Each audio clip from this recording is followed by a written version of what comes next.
Bonsoir chers téléspectateurs, c'est un immense honneur de vous savoir nombreux sur l'antenne de Télé Africa dans votre émission Buzz en or qui n'est autre que l'émission des téléspectateurs avec précision.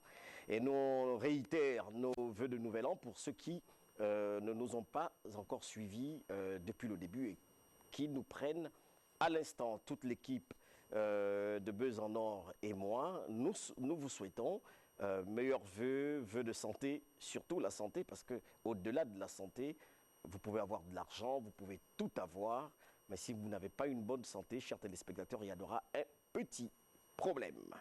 Voilà, donc moi je suis là, je vais recevoir l'ambassadrice Fé. Je vous ai dit que l'ambassadeur est en déplacement pour l'instant, donc vous allez toujours constater que je suis avec l'ambassadrice Fé. Elle va faire son entrée.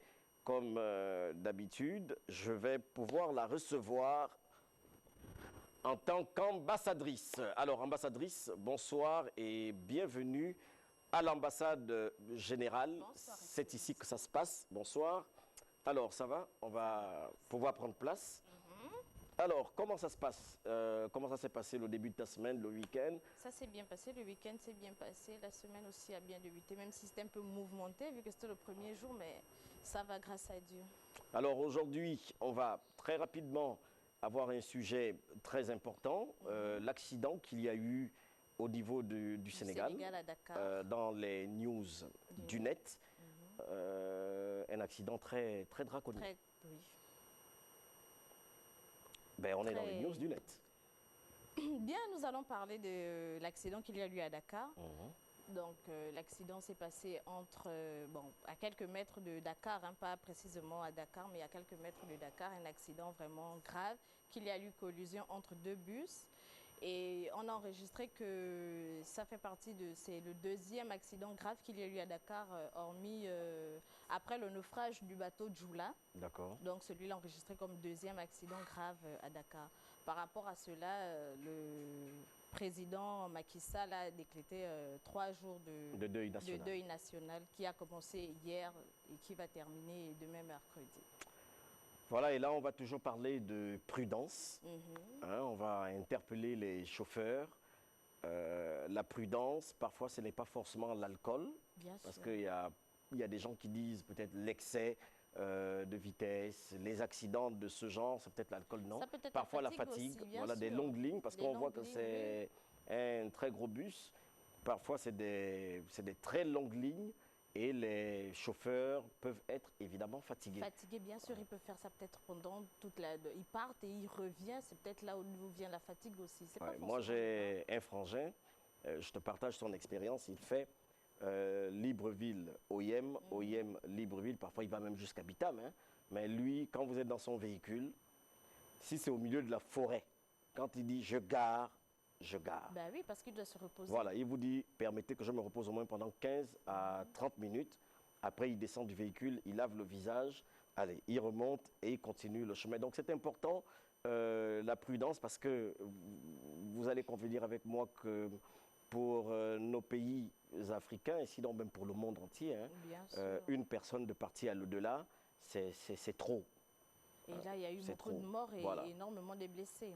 Donc beaucoup de familles sont endeuillées. Voilà. Nous souhaitons également, nous profitons par le canal de cette émission via Télé Africa, pour nos frères africains du côté du Sénégal, nous vous souhaitons nos condoléances, nos sincères condoléances. Voilà, donc sans transition, nous allons évidemment aller à la question du jour. Dans notre question du jour, donner le nom du premier vice-président de la République gabonaise. Donner le nom du premier vice-président de la République gabonaise. Et ça, c'est au 074 55 41 73. Le numéro qui s'affiche au bas de votre petit écran. Chers téléspectateurs, donnez le nom du premier vice-président de la République gabonaise. Vous connaissez, hein, ils sont déjà 1, 2, 3, 4, 5, 6, 7, 8, 9, 10. Est-ce que c'est aujourd'hui, on a 11 vice-présidents de la République? Alors, c'est vous. qui allait nous en dire. Voilà, les astuces. Cette fois-ci, ambassadrice Fay. Aux astuces, nous allons parler des bienfaits de l'ail. Même si les gens n'aiment pas manger Oui, l'ail parce que ça pique, ça sent, ça donne mauvaise haleine. c'est trop de choses. Mais dans ça, il y a des merveilles. Donc, l'ail est, comment on appelle, est bien pour la santé. Il faut en manger, soit... Pas que tu manges tout le fruit, hein, comme on Oui, dit. mais ça brûle. Moi, j'ai essayé. Tu l'ouvres, tu prends juste le petit truc blanc, façon jaune qui est au milieu, Ouais. là. C'est ce que tu manges pour justement avoir, pour une bonne digestion, pour, on va dire, purifier le sang. C'est un bon purificateur aussi de sang à l'intérieur. Donc, du coup, quand tu es grippé, tu peux manger aussi de l'ail. Très bien. Donc, alors, on est grippé. Là, je suis un peu... Oui, tu prends un peu d'ail. Pour donc, la si j'arrive à la fatigue maison, aussi, je peux... lorsque tu es fatigué, tu as le vertige, tu prends l'ail, tu le coupes en deux, tu mets un bout à la bouche et tu bois de l'eau. En fait, tu ne le mâches pas, tu restes avec ça à la bouche au fur et à mesure qu'il va sortir son petit jus là. Même ceux qui ont, évidemment, les odeurs buccales peuvent également en prendre. S'il vous plaît, hein, vous savez, vous êtes les propriétaires de l'émission, mais ce n'est pas en appel, parce que je sais que vous avez démarré. Hein, 04 074 55 41 73, le numéro qui s'affiche au bas de votre petit écran, c'est en SMS. C'est écrit, regardez bien, la bande, SMS. Donc envoyez les SMS. Dites-nous de là où vous nous appelez, la ville, le pays, vous pouvez saluer évidemment quelqu'un. Donc on va juste regarder cette vidéo et on revient après.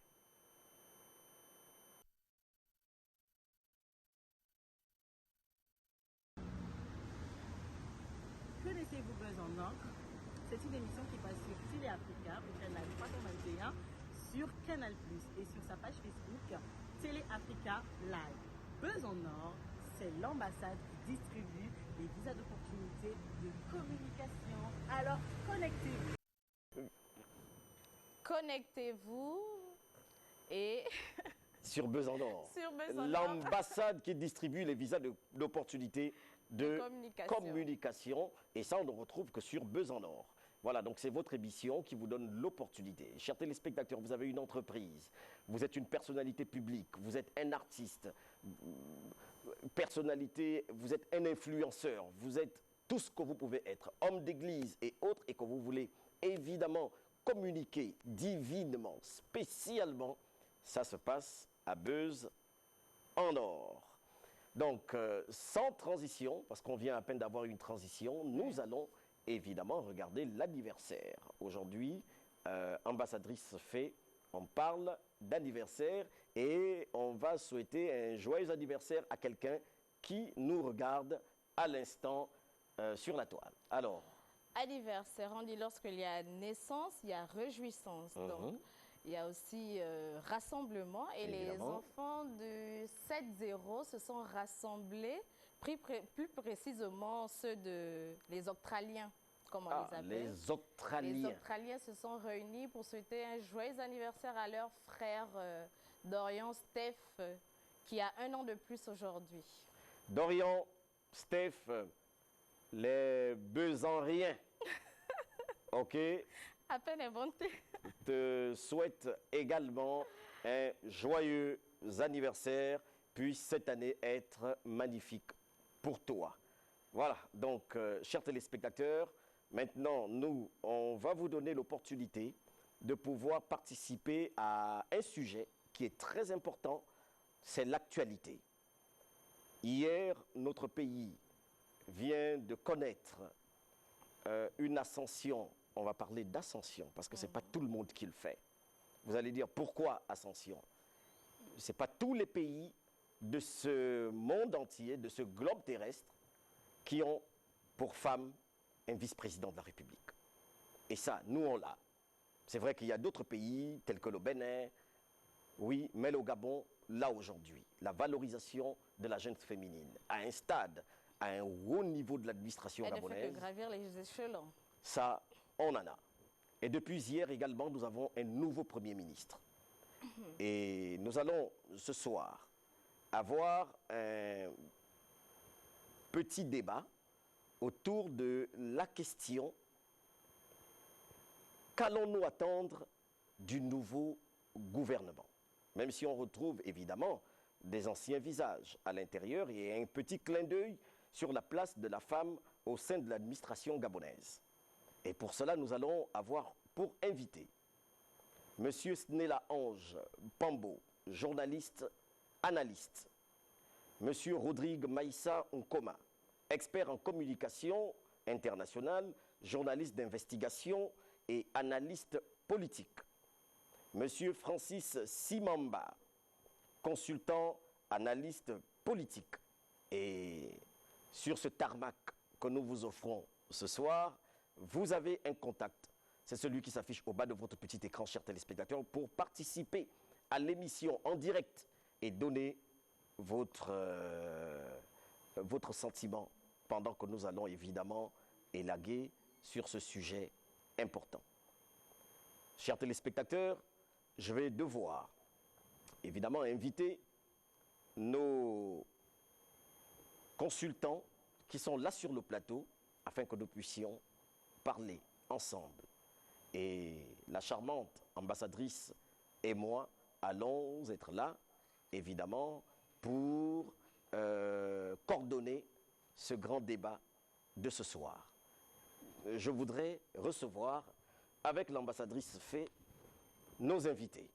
Alors, on va recevoir d'abord l'aîné, le grand frère Snela Ange Pambo, journaliste vraiment émérite dans ce pays, très connu, plus un visage à présenter.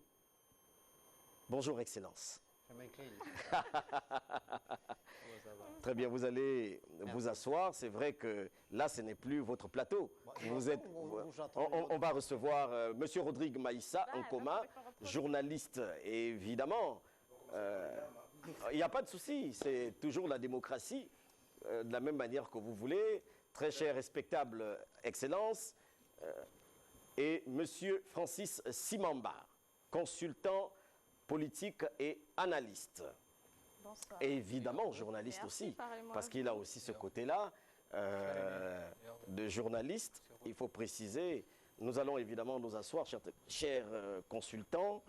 On a pour habitude de dire, chers téléspectateurs, c'est également pour moi un honneur de recevoir sur ce plateau Monsieur Snela Ange Pambo, qui n'est pas un petit, et avoir un homme de cette trempe sur le plateau et que c'est vous qui êtes le modérateur, ce n'est pas chose facile.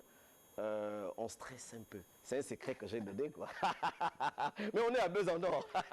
Walter, si je peux me permettre. Oh, ici c'est excellence. Faire une petite entorse. Et ici c'est excellence. Excellence. Très bien. Si je peux me permettre de faire allez-y. Une petite entorse pour coller à l'actualité. Il m'a été soufflé dans l'oreillette de vous demander, vous en tant qu'Excellence, de pouvoir faire observer une minute de silence en la mémoire d'Alain da Costa Soares, qui est la figure emblématique dans le monde du football gabonais au niveau des entraîneurs. Il nous a quittés ce 9 janvier et on voudrait bien que le Buzz en Or observe cette minute de silence-là pour nous témoigner à la famille biologique d'Alain da Costa et au monde du football en général, témoigner notre compassion. C'est accordé. Nous allons pouvoir le faire ensemble. Merci beaucoup. Merci.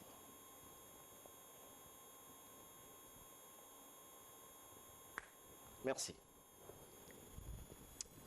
C'est un honneur encore de vous recevoir tous ici sur ce plateau.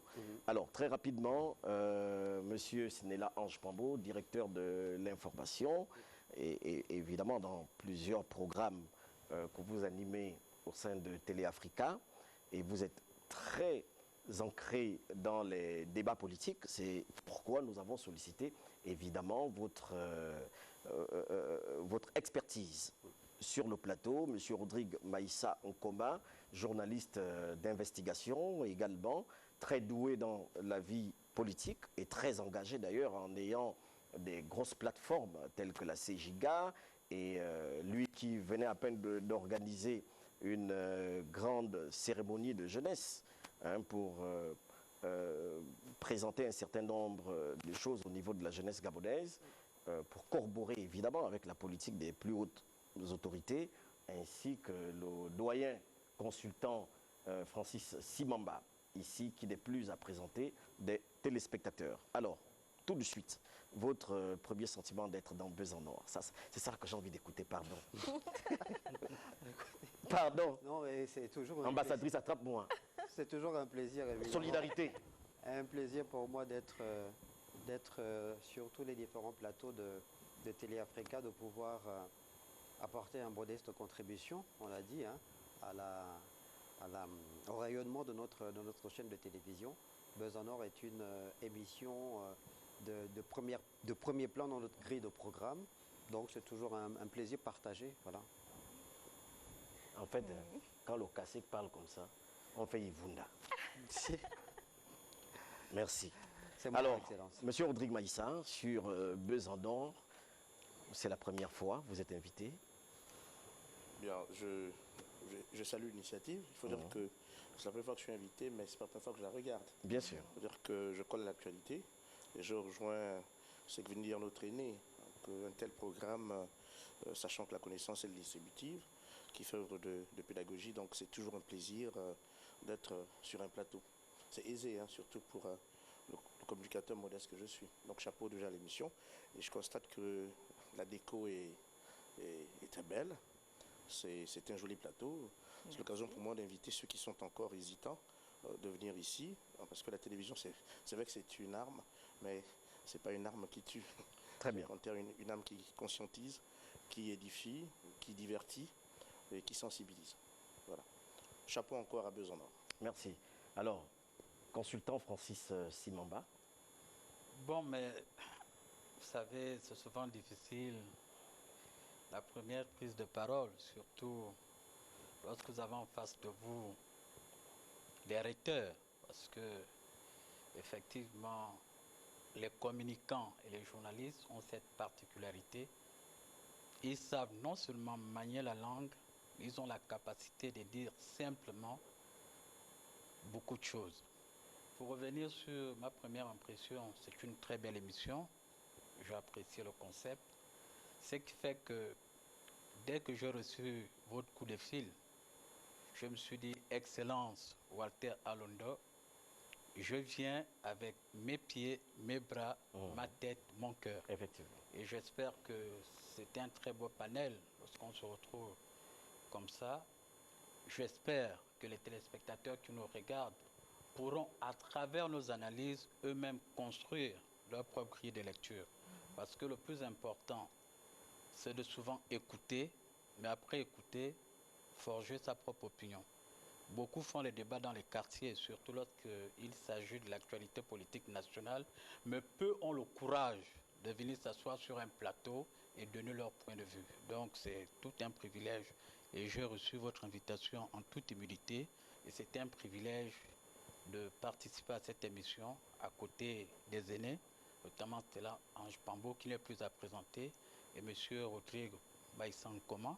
Pour ceux qui suivent un peu l'évolution de la télévision au Gabon, nous savons tous qu'il a contribué à sa manière à construire le paysage médiatique. Pour avoir été président-directeur général de sa propre télé, Universal News, il a fait pratiquement toutes les rédactions de RTN, BIR, en passant par Génération Nouvelle, ce qui est le cas de notre grand frère, qui est l'un des baobabs de cette maison.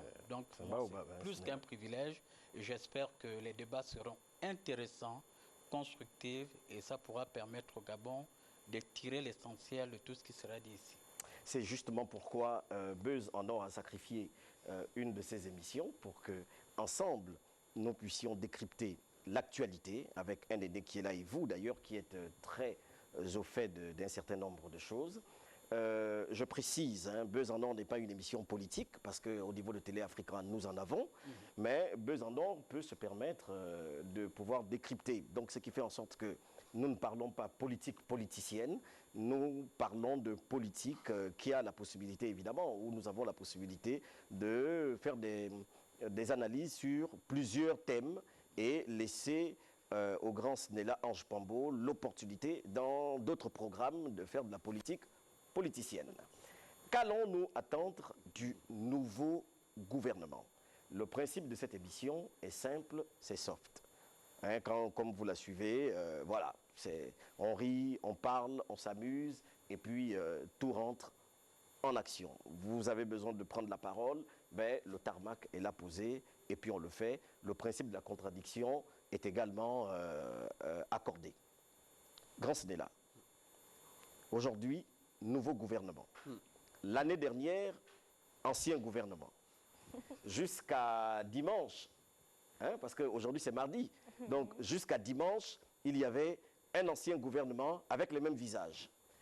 À hier mardi, un nouveau gouvernement avec les mêmes visages et certaines personnes évidemment qui ont intégré le gouvernement comme on peut le voir sur des affiches. Alors, Excellence, écoutez, l'exercice auquel on va se prêter est un exercice auquel on se prête de façon naturelle, j'ai envie de dire, surtout quand on est journaliste. En pareille circonstance, c'est l'actualité qui nous commande, qui nous exige même de pouvoir apporter une grille de lecture qui permette à la masse, au plus grand nombre, d'avoir une idée précise sur les éléments qui ont peut-être emmené le président de la République, qui est le maître des horloges, à avoir pris la décision de nommer un nouveau Premier ministre qui, par la suite, évidemment, a composé la nouvelle équipe gouvernementale. Qu'est-ce qu'on peut attendre de cette nouvelle équipe gouvernementale? J'ai envie de répondre qu'on attend ce qu'on attendait déjà de l'équipe précédente. Un gouvernement à des missions régaliennes dont l'objectif reste l'amélioration des conditions d'existence des populations. On ne peut pas attendre autre chose que ça de ce nouveau gouvernement dirigé par Alain-Claude Bilibinze. Il y a un contexte social qui prévaut actuellement.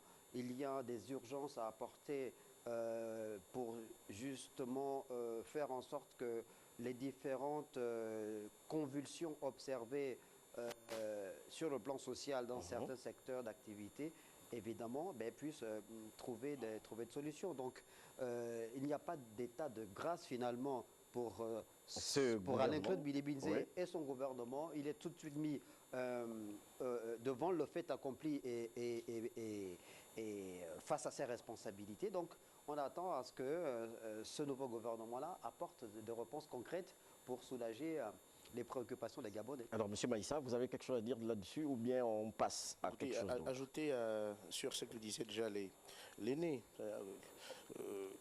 ce gouvernement, il est, ma foi, peut-être nouveau mais ancien, puisqu'on retrouve là-dedans des anciens membres, mais même encore ceux-là qui ont un grand parcours, un CV de ministre, pour ne pas les citer. On a le cas, entre autres, du ministre Blaise Lemé, qui est de retour, et de René Némézo-Obiang.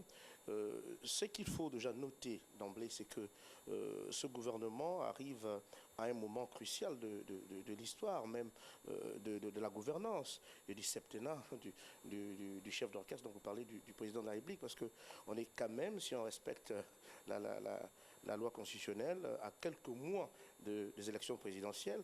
Donc, on sait que les attentes sont grandes. Est-ce que le temps qui reste, parce que le compte à rebours est quand même engagé, est-ce que le temps qui reste va permettre à ce gouvernement d'avoir un bilan positif? Parce que, entre guillemets, dans bientôt, on s'entend à un bilan du président Ali Bongo. Du reste, rien n'est étonnant. C'est-à-dire que lorsque vous faites un peu le tour des quartiers de Libreville, l'arrivée d'Alain-Claude Bilibinze au gouvernement fait un peu l'unanimité, parce que beaucoup pensaient qu'il fallait qu'il soit là. Il faut un peu jeter des fleurs. C'est aussi le sacre d'un parcours élogieux, d'une fidélité, d'un combat. C'est ce qui en ressort un peu de ce que disent les populations. Nous y reviendrons, puisque ça c'est évidemment le contenu de la suite de notre, je vous en prie, de notre émission. Consultant Francis Simamba. Bon, déjà pour appuyer, parce que je l'ai dit dans mon propos introductif, en réalité, cette émission aura de la plus-value si notre approche est constructive. Parce que là, nous devons permettre à ceux qui nous suivent d'avoir les clés de lecture. Parce que je me rappelle encore du discours du président de la République, et s'il faut caricaturer l'une des phrases qu'il a dit et qui circule en boucle sur les réseaux sociaux, j'attends de ce gouvernement de mettre le pied sur l'accélérateur et non le frein. Et vous avez vu à quel rythme les choses se sont passées hier, d'événement en événement. Très rapidement. On nomme un Premier ministre, quelqu'un comme moi, à peine j'arrive à la maison, je vais rentrer, me changer pour regarder le JT. C'est le gouvernement. Au même moment, je vois la bande déroulante qui informe qu'après Le journal, importante déclaration du Premier ministre. Ça voudrait dire qu'il y a un double contexte. Il y a d'abord le contexte social, comme l'a relevé mes aînés, mais il y a aussi le contexte politique. N'oublions pas que nous sommes à moins de 10 mois des élections présidentielles. Et pour ceux qui suivent un peu le management politique du président Ali Bongo depuis son accession au pouvoir, il n'y a jamais eu un Premier ministre, hein, c'est souvent 3. Et pour ce deuxième mandat, il y en a eu 4. Vous devez comprendre que les attentes sur le plan social, sur le plan politique et même stratégique sont nombreuses. Et pour la nouvelle équipe, il n'y a pas d'état de grâce. Ils doivent se mettre au travail. Et le président vient encore de faire sauter un verrou. Parce que souvent, beaucoup pensent que devenir Premier ministre, c'est un privilège. Mais aujourd'hui, avec la nomination de M. Alain-Claude Bilibizé, on peut se permettre de croire qu'on peut commencer ministre délégué et terminer Premier ministre. Ça aussi, ça donne de l'espoir au quartier, aux jeunes qui font les études, aux jeunes cadres qui démarrent leur carrière dans l'administration publique ou au privé pour dire le rêve est possible. Et M. Ali Bongo, depuis qu'il est arrivé au pouvoir, il a toujours permis aux jeunes, aux femmes de caresser le rêve d'atteindre le sommet. Alors, M. Sinila Ange Pambo, est-ce qu'on peut parler de ce gouvernement, que c'est un gouvernement de campagne? Pourquoi aujourd'hui, selon vous, il y a un nouveau gouvernement? Et mettre quelqu'un comme Bilibizé, Premier ministre? Alors, vous posez deux questions très pertinentes. Peut-être commencer par la deuxième. Pourquoi le président de la République, comme on a dit, que le maître des horloges, a jeté son dévolu sur Alain-Claude Bilibizé pour en faire le Premier ministre de la République gabonaise? Je crois que Rodrigue l'a dit tout à l'heure, il y a comme une forme de mérite ou de reconnaissance à l'endroit d'Alain-Claude Bilibizé par rapport à sa trajectoire, sa destinée, j'ai envie de dire. C'est un personnage qui a toujours fait parler de lui. Il a fait parler de lui déjà dans les milieux estudiantins. Le commun des mortels au Gabon ne connaît pas Alain-Claude Bilibizé depuis hier, depuis le 8 janvier. Non, on le connaît depuis l'université Omar Bongo parce qu'il a été au cœur de revendications estudiantines, légitimes d'ailleurs pour améliorer les conditions d'apprentissage des étudiants en 1990, dans les années 90. On connaît l'histoire. Ensuite, il a eu ce passage à vide parce qu'il a été radié dans les effectifs de l'enseignement supérieur, réhabilité par la suite. Il est entré dans le monde politique. Il a été sous l'aile tutélaire du père Paul Mba Bessol, qui a été un leader politique, personnalité de premier plan dans le monde politique gabonais, notamment au niveau de l'opposition. Ensuite, Alain-Claude Bilibizé est passé de l'opposition, dans laquelle il a quand même été député à l'Assemblée nationale. Il se fait une certaine expérience donc au sein de cette chambre du Parlement pour rentrer dans le gouvernement, ministre délégué, ministre de la République, jusqu'à faire son entrée dans le Parti démocratique gabonais, la présidence de la République en 2012, conseiller politique du chef de l'État, porte-parole de la présidence. 2015, il rentre au gouvernement comme patron de la communication, porte-parole du gouvernement également. Ah, vous connaissez bien l'homme. Depuis le mois d'octobre dernier, vice-premier ministre, il avait la responsabilité d'aller sur le terrain, au contact de population, la proximité, la réalité justement des préoccupations des Gabonais, et puis nommé finalement Premier ministre. Et j'ai envie de dire que tout le monde le sait, ici, Excellence, que bon, on a quasiment envie de dire que c'est pas trop tôt. C'est parce que cette nomination était attendue depuis longtemps. Oui, finalement, Rodrigue l'a dit, depuis qu'Alain-Claude a été nommé, mais c'est incroyable, mais il fait l'unanimité finalement. Apprécié que ce soit par les gens de son bord politique, comme même certains qui lui oppose une résistance farouche dans l'opposition, dans la société civile. Donc, c'est peut-être l'homme qu'il fallait, à la place qu'il faut, au regard de son expérience, de sa trajectoire, de sa résilience, de sa capacité à pouvoir, à partir de sa méthode, faire bouger les lignes et mener à bien un certain nombre de réformes et de chantiers. Et il a réussi à imprimer sa marque partout où il est passé dans le gouvernement. Mais Francis, on dit que c'est un homme qui ne réfléchit pas pour répondre, il n'est jamais bloqué, il a toujours toutes les solutions, en fait toutes les réponses quand il s'agit de positionner le gouvernement ou son président de la République. Bon, mais pour vraiment rester dans l'esprit de cette émission, parce que vraiment, nous devons faire un effort de rester soft. Hein. C'est une émission vraiment sur le buzz, c'est pas trop institutionnel. Oui, oui, comme évidemment. si on était au plateau de M. Stella Ange Pambo. On va parler pour que les jeunes au quartier comprennent. Parce que souvent, je suis dans les théories, j'analyse. Oui, oui, il faut parler comme au Là, quartier. je parle simple. Voilà, buzz en or, c'est comme on se déplace, c'est le quartier. On va parler un peu simple. Papa parle comme au quartier. Voilà. Déjà, il faut avoir l'honnêteté intellectuelle de reconnaître que M. Alec Claude Bilibi, c'est d'abord un communicant. Il est journaliste. Il n'y a qu'à voir le climat et l'ambiance qui règne dans cette émission. Il parle bien, il s'exprime très bien, bonne élocution, très bon tempérament. Je l'ai difficilement vu s'énerver sur un plateau. Ça déjà, il faut le reconnaître. En plus de ça, c'est un homme de terrain. Parce que la politique, c'est bien de venir avec les théories. Les théories, c'est théorique. Mais il faut être pragmatique. Un homme politique, dans ce que tu dis, il faut que les 95% de la population se retrouvent. Il parle un français simple, mais concret et pragmatique. Je l'ai difficilement vu en difficulté dans une émission. Ce n'est pas un secret pour personne. Ici, on a vu des ministres qui ne passent même jamais à la télé. C'est à peine qu'on tend le micro, il est en train de lire lors de la déclaration d'une journée internationale qui Là, tu parles des ministres. Non, il y a certains ministres. J'assume ce que je dis en tant que consultant et analyste politique parce que j'observe quand même le déroulement, sinon le fonctionnement de la vie politique depuis les 30 dernières années. En tant que spécialiste, je peux vous avouer que pour cette période, le président de la République avait besoin d'un ministre pragmatique, un homme qui connaît le terrain. Moi, j'ai suivi tout, comme l'a dit antérieurement le grand frère, j'ai suivi toute sa tournée, les tournées interministérielles dans le Wallington et bien d'autres provinces. C'est quelqu'un qui est assis sur tous les dossiers. Ça voudrait aussi dire, c'est un enseignement qu'il faut donner aux jeunes. On ne nourrit pas le coq le jour du marché. Au lieu de parachuter les gens de postes de responsabilité très importants au sommet de l'État, les jeunes aujourd'hui doivent apprendre à travailler pour construire leur avenir. Or, aujourd'hui, ce qu'on nous reproche, tous les jeunes, on veut parvenir. Les jeunes ne veulent plus travailler.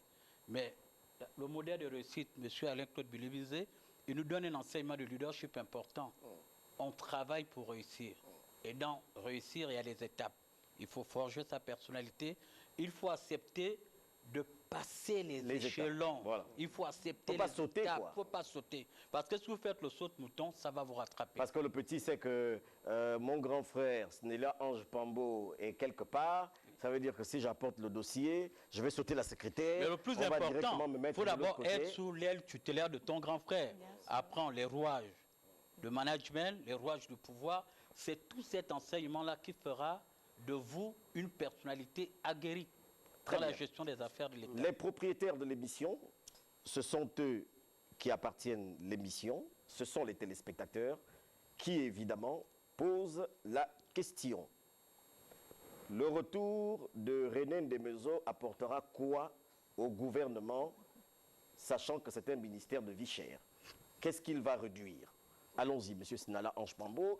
Tout le monde, voilà, on est rentré, hein, c'est fini. Ça, là, moi, je lis haut. Permettez, Excellence, voilà, ne m'accusez pas.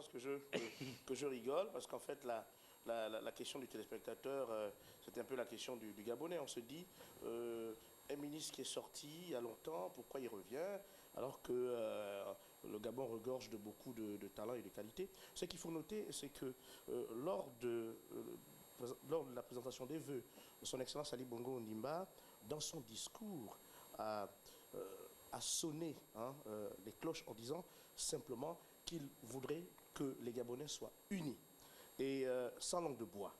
Lorsqu'on regarde la composition de ce gouvernement, et là c'est pour revenir un peu sur la personnalité de M. Alain-Claude Bilébizé, c'est un rassembleur. J'ai fait le petit Saint-Thomas, c'est quelqu'un qui sait être au quartier, qui sait être en ville, qui sait être au bureau, qui sait fédérer tout le monde. Le président a appelé à la paix, vous comprenez? Donc, il faut des maîtres d'orchestre. Et là, vous voyez, il faut aussi une expérience pour répondre aux téléspectateurs. La vie est peut-être chère, mais on reconnaît en M. René Desmaisons-Aubian l'expérience d'avoir été là. Et puis, il sort du Conseil économique et social, donc on sait qu'il a étudié beaucoup de dossiers. Et qu'aujourd'hui, les dossiers qu'il a étudiés là-bas, au gouvernement, je pense qu'il peut être le porte-étendard de cela, doté de son expérience politique aussi. Après, il y a autour de ces hommes-là une très grande qualité, l'humilité. Savoir partir, revenir, rester à la maison, c'est autant de sagesse que la jeunesse devrait en profiter. Et je pense que lorsqu'on regarde la coloration de ce gouvernement, bien qu'il faut noter clairement que le temps qui reste est assez court, parce qu'on est en fin de parcours, on peut s'attendre à une accélération. Et là, que c'est un gouvernement de campagne. De campagne, de travail, d'union nationale, parce qu'il faut dire que ce n'est pas un gouvernement fermé à l'opposition. Il y en a qui sont rentrés, donc c'est un gouvernement d'ouverture. Et puis, il y a une question qui se pose quand même, et je pense qu'on aura l'analyse du grand président Pambo ou au politologue qui est avec nous. Le président a aussi appelé à un dialogue. Alors, un gouvernement, avant le dialogue, est-ce qu'il faut s'attendre après le dialogue à un autre gouvernement? Autant de questions que se posent les téléspectateurs. Je pense que l'émission pourra également enrichir. Mais il faut noter à ce gouvernement l'expérience, l'ouverture et l'humilité et la compétence. Alors, pour rester justement sur la question posée par le téléspectateur et pour aller dans le sens de Rodrigue, il faut voir à travers l'érection de ce ministère-là, qui est dirigé par René Desmaisons-Aubian, la volonté affichée par le président de la République d'apporter des réponses urgentes et maintenant aux problèmes qui se posent sur le plan social en ce qui concerne la vie chère. Il ne faut pas se focaliser sur la personne de René Desmaisons-Aubian qui incarne le ministère, mais plutôt sur le ministère en lui-même. C'est-à-dire que, comme vous le savez très bien, le Gabon ne vit pas en vase clos, on n'est pas isolé, on est dans un contexte mondial et notre pays, comme les autres pays d'ailleurs, ont fait face à deux crises majeures. La première, c'est la pandémie de la Covid-19 pendant 2 ans où le monde a été mis entre parenthèses. Il y a eu un ensemble de bouleversements observés dans plusieurs secteurs d'activité. Et la seconde crise, c'est la guerre entre l'Ukraine et la Russie, avec un impact aux 4 coins de la planète. Et ces différentes crises-là, donc crise sanitaire et la guerre entre la Russie et l'Ukraine a fait en sorte qu'il y ait cette inflation à l'échelle mondiale. Donc du coup, le Gabon qui ne vit pas en vase clos a également fait les frais de cette conjoncture internationale. Donc le gouvernement a essayé de mettre en relief les mécanismes permettant de pouvoir fixer les prix, mettre en relief la péréquation pour éviter justement que cette inflation, cette flambée des prix ne s'inscrive dans la durée. Donc, le travail est continu. Il n'est pas abouti de façon définitive. Donc, il faut continuer à travailler dans ce contexte difficile. Et la création de ce ministère dédié à la consommation et à la lutte contre la vie chère est une réponse que le président de la République apporte aux populations justement pour faire en sorte que les Gabonais ne subissent pas de façon indéterminée cette flambée des prix-là. Oui, évidemment, parce que les Gabonais aujourd'hui attendent. C'est une façon de mettre dos au mur ce nouveau gouvernement qui... dos au mur, non, le mettre face à ses responsabilités. Non, mais ça c'est... Pour enrichir... Il a dit on parle comme au quartier. Au quartier, oui. Pour enrichir sur je veux dire, l'exposé pédagogique que vient de faire l'aîné Sinélange Pambo, il faut rappeler aux téléspectateurs et aux jeunes qui nous observent que la question de vie chère n'est pas qu'une question nationale. Et là, il a fait une lecture globale de la situation. Il a parlé de la guerre entre l'Ukraine et la Russie. Il a évoqué la crise sanitaire qui n'est totalement pas partie, qui a causé beaucoup de dégâts. Et tout ceci fait en sorte que tous les pays sont butés et cherchent des solutions de sortie de crise. Donc ce n'est pas qu'une affaire nationale. Ça, c'est important de le relever. Et merci encore.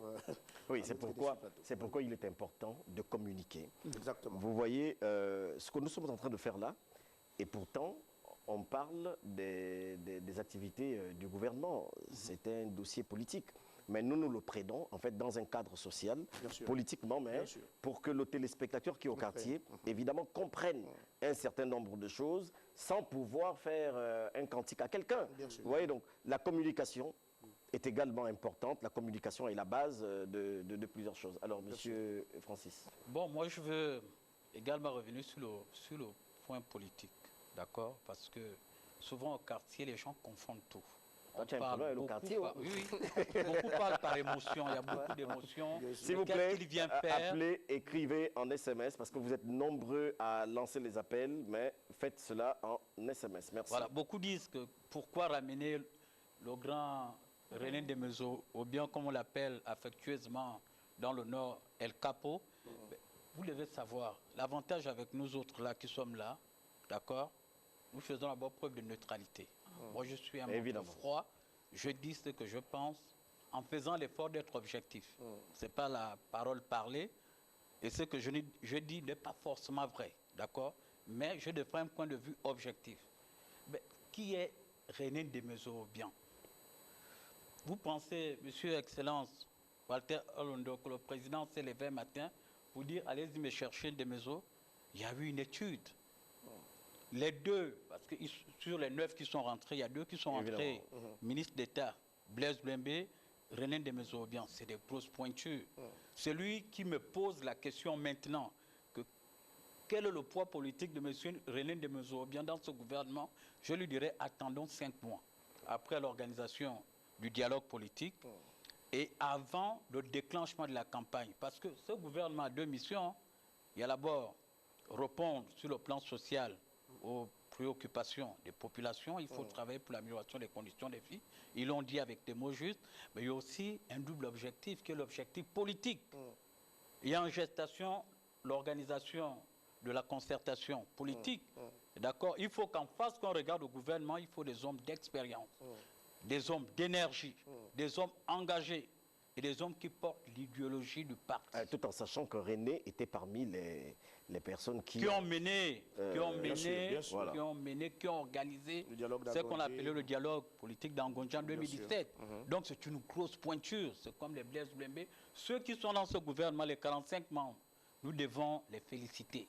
Parce qu'il y a beaucoup qui ont dû se rendre chez leurs marabouts, chez des gangas qui ont fait des prières dans les églises pour figurer dans ce gouvernement. Ça, il y a d'abord sur le premier mérite. Et aussi pour dire, je vais chuter par là. Oui. Aujourd'hui, Desmaisons, c'est Rodrigue qui l'a dit, il a fait preuve de beaucoup de hauteur d'esprit. Accepter de quitter une institution, d'accord, pour devenir ministre d'État. Merci, c'est pas rien. C'est pas rien. Là, je donne raison. Et suivez mon regard. Il faut appuyer, pour être avec toi, Francis, puisqu'on peut se permettre de prendre la parole.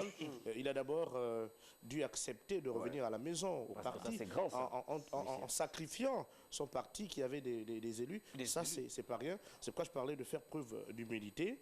Et ce sont des exemples. Maintenant, si vous permettez, parce que la question avait été posée. Je vous ai dit que c'est ouvert. À quoi on peut s'attendre de ce gouvernement? Voilà, il faut qu'on revienne toujours à la thématique. Et là, je reviens sur le maître d'orchestre du gouvernement, donc M. Alain-Claude Bélébizé.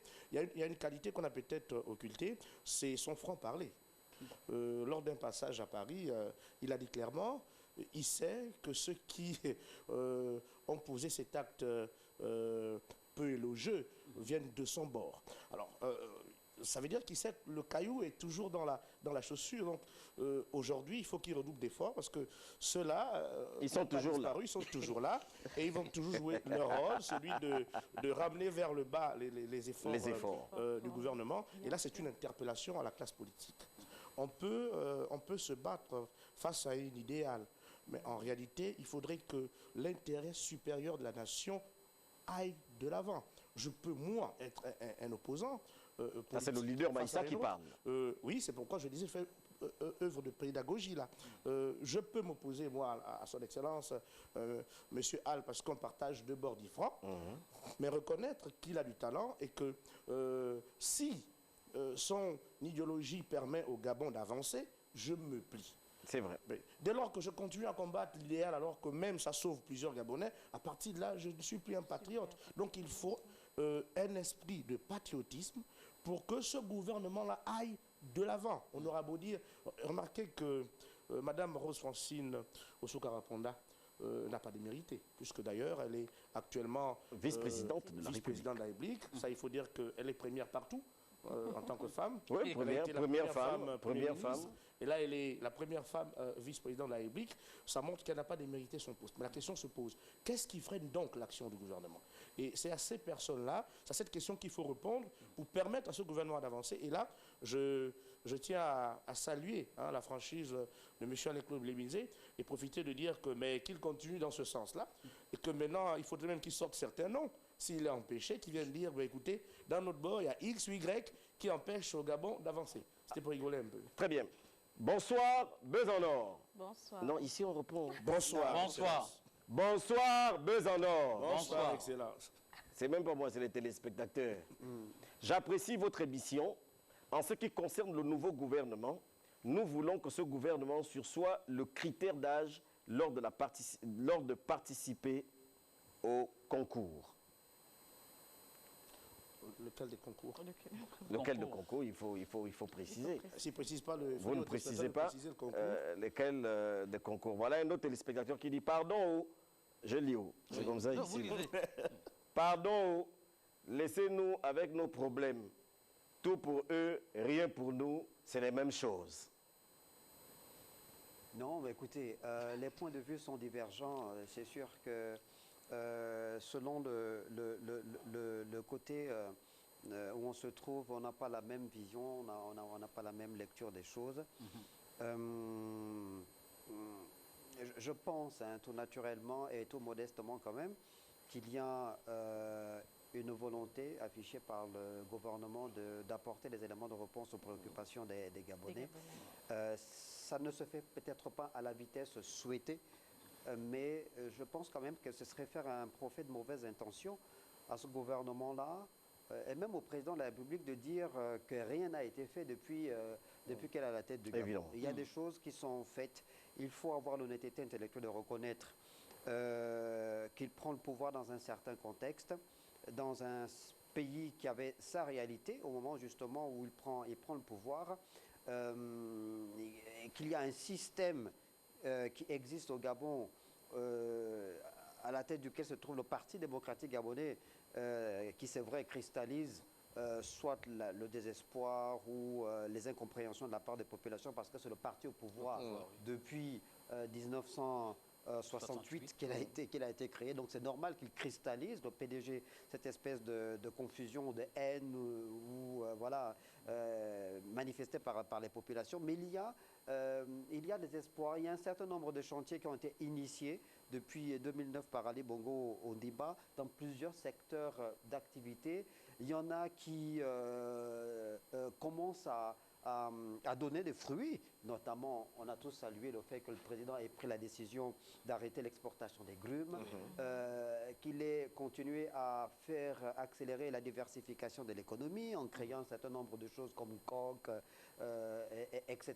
Et d'ailleurs, on a reconnu que si l'économie gabonaise a pu être résiliente durant les 2 années liées à la pandémie de la Covid-19, c'est justement parce que ces réformes-là ont fait en sorte que notre économie soit plus ou moins robuste et résiste à la charge. Et dans le domaine de l'enseignement, de l'éducation, pour essayer de répondre à la préoccupation du téléspectateur par rapport aux critères d'âge, je crois que aucun Gabonais normalement n'est exclu du circuit scolaire depuis le pré-primaire, le primaire, le secondaire, même à jusqu'à l'université. Donc il y a des choses qui sont faites. Il faut juste souhaiter et demander à ce gouvernement d'aller plus vite, d'accord, d'aller plus vite, surtout d'apporter des éléments de réponse à un problème qui est criard dans notre pays, c'est celui de la corruption. C'est un véritable fléau, les détournements des deniers publics. On en a vécu dernièrement. Bien sûr, et c'est un problème. Jusqu'aujourd'hui, les crimes financiers, il faut que ces crimes financiers... Jusqu'aujourd'hui, on n'a toujours pas de débouché. Et aussi à ajouter, hein, Excellence Walter, c'est que nous attendons de ce gouvernement, ils doivent jouer collectif. D'accord? Là, c'est plus la course au leadership politique. Ils doivent mettre au-dessus de leurs égoïsmes personnels l'intérêt supérieur de la nation. Jouer collectif. Il n'y a pas de raison, c'est un paradoxe. Vous ne pouvez pas dans une même équipe de football, il y a certains individus qui marquent les buts dans votre camp. D'accord? Je vais prendre un cas. Aujourd'hui, il y a les tensions sociales avec tout ce qu'on observe comme grève dans certaines entreprises, certaines institutions, certains organismes sous tutelle. Mais les membres du gouvernement doivent travailler ensemble pour apporter des solutions concrètes. Pour le moment, là, on ne pourra pas les juger individuellement. Ils sont 45. C'est les résultats collectifs qui feront qu'on juge le gouvernement Alain-Claude Bilibizé 1. Parce que c'est souvent trop facile. Quand un individu ou un membre du gouvernement réussisse, on dit que c'est le gouvernement qui fait bien. Mais quand il y a échec dans un département ministériel, on pointe du doigt à une seule personne. Comme dernièrement avec le ministère des TP. Voilà, ils doivent jouer collectif. On attend beaucoup de solidarité, d'humilité. Et je pense que les deux qui sont arrivés, les deux anciens, ils doivent aussi apporter leur maturité, leur sagesse et leur style de management. Les jeunes ont la compétence, ils ont l'énergie, ils ont le charisme, mais il faut aussi le recul historique pour pouvoir bien aborder certaines questions. Aujourd'hui, on a aussi besoin, je crois, ça c'est l'homme que je suis, pense qu'il est important de faire fédérer toutes les couches, aujourd'hui la société civile, la classe politique, les deux classes politiques, parce que je ne pense pas qu'on ait une classe centriste ici, non. Non, voilà. Je pense. Donc les deux classes, majorité. Voilà, les deux classes politiques que nous avons, la société civile et puis les consultants, par exemple, que vous êtes. Parce que c'est important d'avoir l'expertise de Snella Ange Pambo qui est là. Pas forcément besoin d'avoir des gens de notre côté pour être politiques, pour être des chantres. Parce que c'est justement les questions que les téléspectateurs se posent aujourd'hui. Vous êtes Rodrigue Maïssa, vous êtes Francis Simamba, vous êtes Snella Ange Pambo aujourd'hui. Mais qu'est-ce que vous êtes? Qu'est-ce que vous faites? Pourquoi on ne vous retrouve, par exemple, pas dans de telles agglomérations alors que vous êtes des têtes pensantes? C'est exact. Pour revenir, pour aborder, pour appuyer ce que disait Francis, de ce gouvernement, quand on parle d'unicité, c'est très important. Et il évoquait aussi le fait de la communication. Vous imaginez que vous demandez les gouvernements sortants, vous interrogez plusieurs jeunes étudiants, ils vont vous dire ils ne connaissent pas la moitié. Parce que le premier rôle de l'exécutif, c'est d'être proche des populations. Donc il faut communiquer davantage. Et on en appelle à ce gouvernement d'être ouvert à la discussion, d'être ouvert à la presse, de communiquer, d'être proche des populations. Parce que ce déficit de communication est aussi important à relever. On a comme l'impression que rien n'est fait. Imaginez-vous, lors du discours du chef de l'État, lui-même a ressorti des grands aspects des avancées significatives du Gabon, de l'image du Gabon à l'extérieur. Peu de Gabonais savent, par exemple, la COP26, on a été à l'honneur, chapeautant, évidemment, les pays africains étant porte-étendard. Beaucoup ne savent pas que le Gabon actuellement préside le Conseil de sécurité des Nations Unies. C'est autant de choses qui sont méritocrates et que l'on doit communiquer davantage. Nous avons aujourd'hui un nouveau partenariat important notre adhésion au Commonwealth, ce qui n'est pas rien, mais combien de Gabonais savent les opportunités qu'offre le Commonwealth. Donc c'est autant de questions qu'il faut que le gouvernement apprenne à répondre pour être proche des populations. Et dans cette unicité, il a dit, il faut éviter la course à « je suis le meilleur ». Il faudrait parler au nom du groupe. Donc, nous sommes les meilleurs. Et ce gouvernement a une mission première, celle de peut-être organiser la concertation souhaitée par le président. Si le gouvernement lui-même n'est pas uni, comment ils viendront unir ceux-là qui sont au dialogue? Donc, il faut que le gouvernement parle d'un seul ton pour qu'on l'écoute désormais.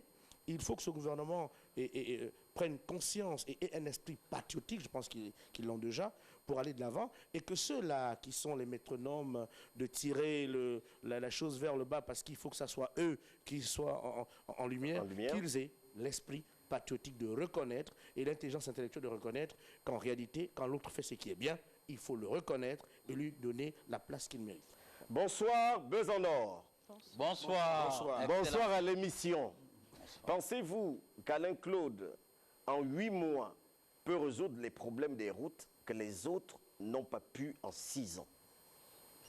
Alain Claude Bilibinze aura une lettre de cadrage qui lui sera adressée par le président de la République. Ensuite, il va élaborer le contenu de sa déclaration de politique générale. Nous tous, nous savons évidemment avec l'expérience qui est la nôtre qu'il va mettre en relief les différentes préoccupations des Gabonais à résoudre sur le plan social. Après, je ne pense pas qu'avec l'humilité qui est la sienne, Alain Claude s'est défini comme étant quelqu'un qui a une baguette magique ou qui a, je ne sais pas, la panacée qui fera en sorte que les problèmes du Gabon soient résolus en un laps de temps, comme le rappelait si bien Rodrigue au début de l'émission. Ce n'est pas une course contre la montre en tant que telle. Exactement. Les préoccupations des Gabonais sont très importantes, les défis sont importants. Il faut tout le sérieux possible, la méthode qu'il faut également pour pouvoir apporter des éléments de réponse par rapport à ces préoccupations qui se posent avec acuité aux populations. Rien ne sert de courir, même si, évidemment, qu'il y a des échéances politiques. Francis l'a rappelé, cette année 2023, c'est une année charnière pour le Gabon. C'est 3 élections majeures qui seront organisées. Mais je pense qu'on va peut-être procéder, en ce qui concerne Alain Claude Bilibinze et son gouvernement, par élimination ou par priorité par rapport à l'urgence. Là, en ce moment, l'urgence, c'est l'arrêt du trafic ferroviaire, notamment, d'accord, les provinces de Logoué-Lolo et du Haut-Ogoué sont coupées de la capitale. Il y a un problème de transbordement, d'acheminement d'un certain nombre de produits et vous le savez tous, il y a une forme de surchauffe dans ces deux provinces-là. Donc, c'est une urgence là sur la... Mais bien sûr, Monsieur le Premier ministre, c'est ça là. C'est-à-dire que là, nous, on est des Oises. Là, on est au quartier. Il y a d'autres qui sont au bled. Nous, le falala, on ne connaît pas ça. Nous, là où on est là, on veut que ce que le Djadji de l'autre côté là-bas a eu à dire là, ce qui, il a eu à te dire, non Jean, quand tu vas partir, voici la feuille de route, commence déjà à faire ce que le grand Sdela vient de dire tout de suite là. C'est une proposition et là, nous ne parlons pas au nom du Gabonais, mais nous essayons ensemble de pouvoir faire des petites propositions qui permettront, évidemment, ça c'est peut-être la pensée du consultant, des consultants, du journaliste, du citoyen gabonais que nous sommes. Bonsoir le plateau, je loue vraiment l'initiative que vous optez cette émission, car cela permet de mieux s'imprégner, et d'ailleurs c'est ce que je suis en train de dire, cela permet de mieux s'imprégner des réalités de notre cher pays, le Gabon. C'est Blaise, Zibi depuis Makokou. Donc nous saluons également nos frères qui nous suivent depuis Makokou. Et voilà un autre téléspectateur qui dit le cours de vie, en fait, je lis comme cela, est trop cher, il n'y a pas de boulot, on vit comment? Même 150 000, c'est dur de vivre avec, travailler, arrêter de prendre tout pour vous. Bon, voilà, c'est un peu les mêmes langages. C'est important de dire aux téléspectateurs que nous allons lire, pourvu que des gens ne pensent pas que nous ne lisons pas parce que c'est Télé Africa. Donc Walter, nous transmettons leur message. Et Walter, et pour être avec ce téléspectateur, ça aborde un autre pan de, je veux dire, de l'apport du président Ali Bongo depuis son accession en 2009. La révolution du mental du citoyen. Vous voyez aujourd'hui, si on est les quartiers, il n'est pas rare de voir des détaillants gabonais, des chauffeurs de taxi gabonais, des cordonniers gabonais, et quand je parle du Gabon, de gabonais et gabonaises, même, hein, c'est vrai qu'il ne faut pas encourager la vente à la sauvette, mais les Gabonais aussi aujourd'hui font ce commerce-là. Donc, pour répondre aux compatriotes qu'il faut se révolutionner mentalement parce qu'il ne faut pas tout attendre de la fonction publique, attendre du gouvernement. Le bien est parfois entre les mains, il faut savoir le réveiller. Et il faut dire que là, depuis l'arrivée du président Ali Bongo en 2009, il y a ce sursaut d'orgueil. Les Gabonais ont pris à bras-le-corps certains petits métiers et il y en a qui s'en sortent là-dedans. Et notre ami peut aussi déjà s'imprégner. C'est vrai que là encore, on va demander le soutien de l'État, le soutien de l'État. Mais on voyage un peu partout dans la sous-région. Hein. Ici, en Afrique centrale, on ne va pas citer le nom de pays. Mais il y en a qui ont réussi sans le soutien de l'État.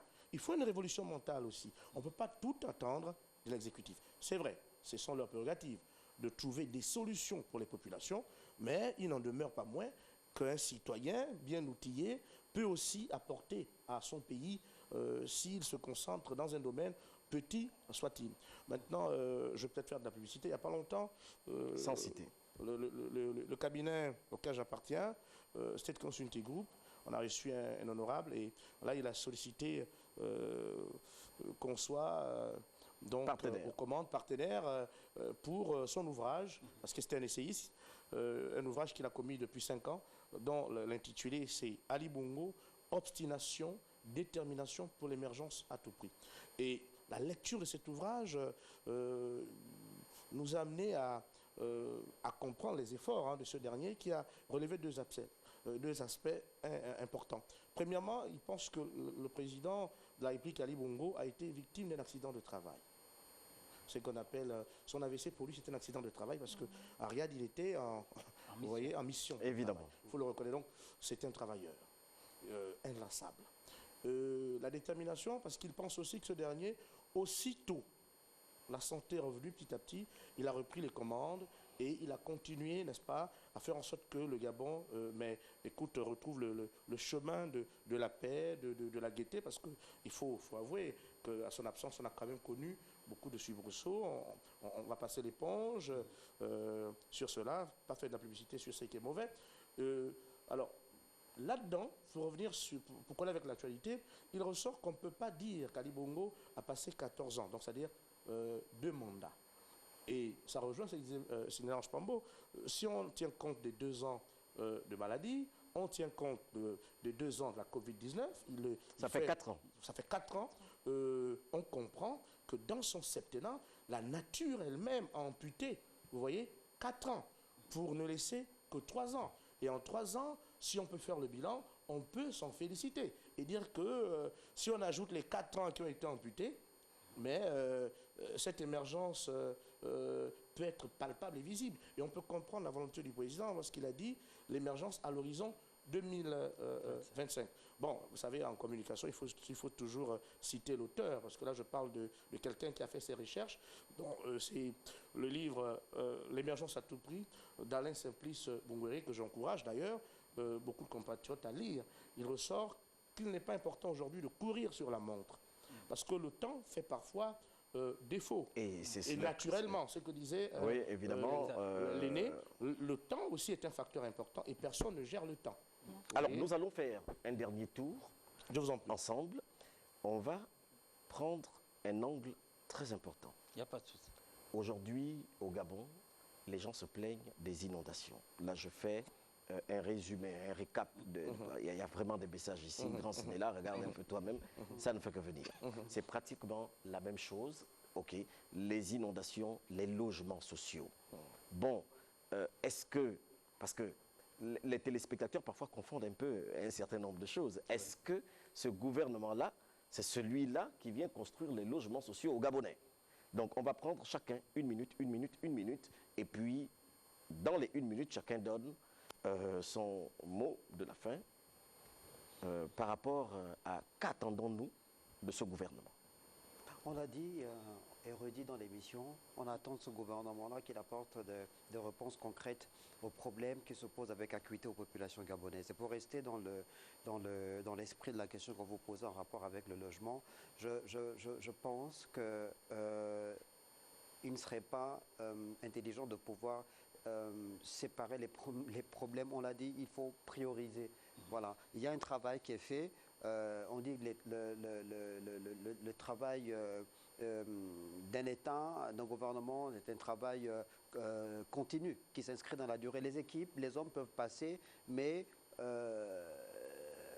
les réponses qu'il faut apporter en termes d'amélioration des conditions d'existence des populations, elles se traduisent en actes au fur et à mesure que les années passent. Donc ce gouvernement-là va, en ce qui concerne le logement, initier certainement des actions, mais c'est évident qu'on n'aura pas résorbé le déficit en termes de logement au bout de cette année 2023. On est réaliste, il faut être concret, nous le savons, d'accord. Il y a des réformes initiées par le gouvernement, de réorganisation même du ministère de l'Habitat. On a créé une agence, la NUTTC qui existe. Il y a la Société nationale immobilière. Vous voyez certains investissements qui sont faits dans le grand Libreville justement pour permettre à ce que le Gabonais ait accès à la propriété. Ce travail-là va se poursuivre. Voilà. Rodrigue Maïssa, 1 minute. En 1 minute, je dirais que la première solution, et là c'est sans langue de bois, c'est le changement de mentalité du peuple gabonais. D'abord, nous devons changer de mentalité. Vous voyez, on peut construire autant de logements. Si on ne sait pas les entretenir, on va se retrouver comme dans les situations, regardez en Ambra, regardez les maisons qui sont construites. On ne va pas attendre que l'État vienne débrousser devant nos maisons. Pour les inondations, allez au bassin versant de Nzengayong pour toucher du doigt. C'est joli à voir le bassin versant. Mais il est truffé de quoi? De couches culottes à bébé, de linge jeté là-dedans, de boîtes de sardines, de maquerelles, ainsi de suite. Donc moi je pense que si on veut qu'il y ait des choses qui doivent se faire, il faut déjà qu'on priorise ce qui est déjà fait. Donc j'en appelle aux populations au changement de mentalité. Dès qu'on change notre mental, on va même percevoir qu'en réalité, il y a des choses qui se font. Mais tant que le mental n'est pas changé, on s'aperçoit de rien. Changeons de mentalité. Changeons de mentalité, ça c'est Rodrigue Maïssa. On va finir avec Francis Simamba.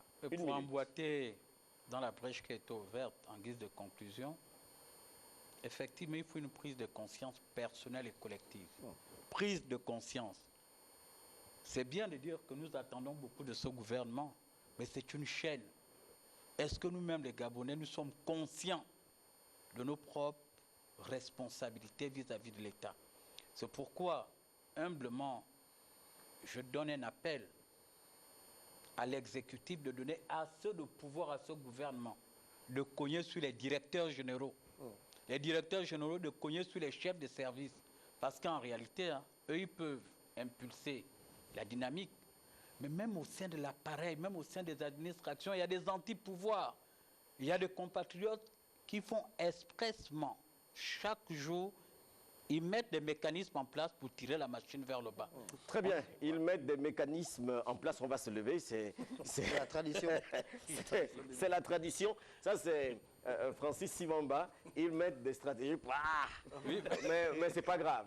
Avec l'élan que le président de la République vient de faire et de donner évidemment à son gouvernement, en nommant un premier ministre qui bosse. Évidemment, on reconnaît que l'ancienne première ministre aussi a travaillé. Aujourd'hui, elle est vice-présidente de la République. On fait un clin d'œil comme ça à la position de la femme dans la politique d'Ali Bongo Ondimba, sans pouvoir faire de politique ici sur le plateau. Nous, on est en disant, et on quelque part assis, et on fait notre petit Congossa institutionnel du quartier. Donc, on a reçu ce soir, dans votre émission, Snella Ange, on va applaudir, Snella Ange Pambo, journaliste, analyste, Rodrigue Maïssa, expert en communication internationale, journaliste d'investigation et analyste politique, Francis Simamba, consultant analyste politique, la fée ambassadrice et moi-même, son excellence. Vous étiez dans Buzz en Or, chers téléspectateurs. Restez câblés ce soir à 20h au journal et après 20h. Ce que vous avez vu là, c'était petitement. Mais 21h, vous allez voir ça grandement avec des experts de calibre et un présentateur de grandeur. Chers téléspectateurs, toute l'équipe et moi, nous vous disons merci. On salue Tiffen depuis Port-Gentil et tous les téléspectateurs qui nous suivent. Merci. Buzz en Or, c'est toi.